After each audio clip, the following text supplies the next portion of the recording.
I'm 8 years old, soon to be 9, and we haven't seen Granny and Grandad in such a long time. They've come to visit us in the genteel market town that we moved to a year ago, just an hour's train ride away, but could be a million miles from the sooty mining village that we had left and that they still call home. In the afternoon, to give Mum a break with the baby, they take me out to explore the centre of what to them is an exotically prosperous town. As we pass the bike shop, Grandad stops and points out a beautiful bright red bike with 3 gears and, wonder of wonders, a wicker basket on the front. He looks at me sideways and said, "Would you like a bike like that for your birthday, Linda?" Well, I am speechless. I can hardly believe my ears. Oh joy, if this happens, it will be my first proper big girl's bike with 3 gears and a basket on the front. When I get over the shock, I nod my head furiously and squeal with excitement. "You bet I'd like a bike like that, Grandad. That would be amazing," whilst hardly daring to believe that such a miracle could ever come my way. At tea time, we're all in the kitchen when Grandad breaks the news to Mum, and she is not happy. She's shouting and wagging her finger at me and giving me a really good telling off for daring to ask for such an expensive gift. Then it's Grandad's turn to shout at Mum, and now there's Mum crying at the sink. My insides churning, fear and shame tussling with each other in my tummy. I walk over to try and comfort her. This is awful, and all because I said yes to something totally unexpected that I'd never imagined having, something that was actually beyond my wildest dreams and that I really, really wanted. Eventually, the shouting and crying subside as apologies and explanations are offered. But I'm left with this lingering sense of shame and confusion. What does it all mean? And by the way, that's one of the most revealing questions to ask yourself about any memories that remain vivid for you even years later. Here are the mistaken meanings that were created in my 8-year-old, soon to be 9-year-old brain during those few terrifying and turbulent moments in the kitchen. It's not safe for me to want things. It's selfish and unacceptable to ask for what I want.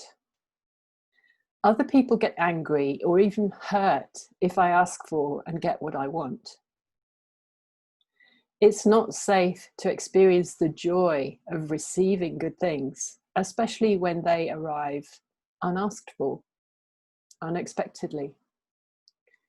And the good things that come my way can only mean trouble. And a part of me had been on guard ever since that day to make sure that I never cause such a ruckus again with my selfish wants and desires.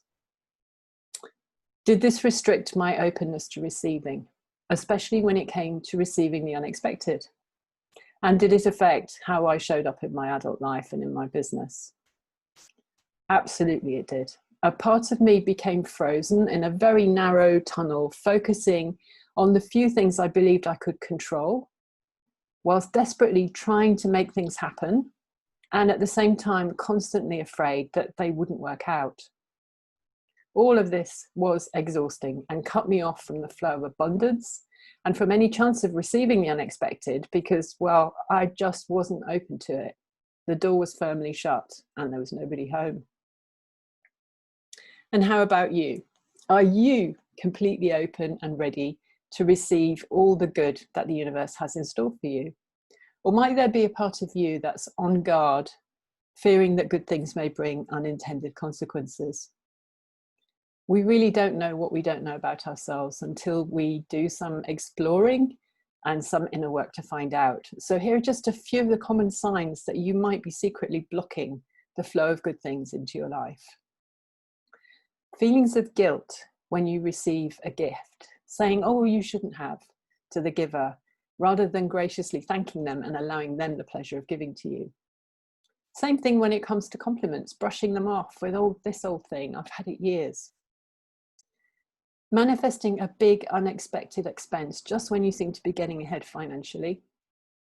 having a glass ceiling on your income that you can't seem to break through no matter how hard you try, compulsively spending or giving money away to keep the numbers in your bank account at a level that feels somehow safe and comfortable, familiar.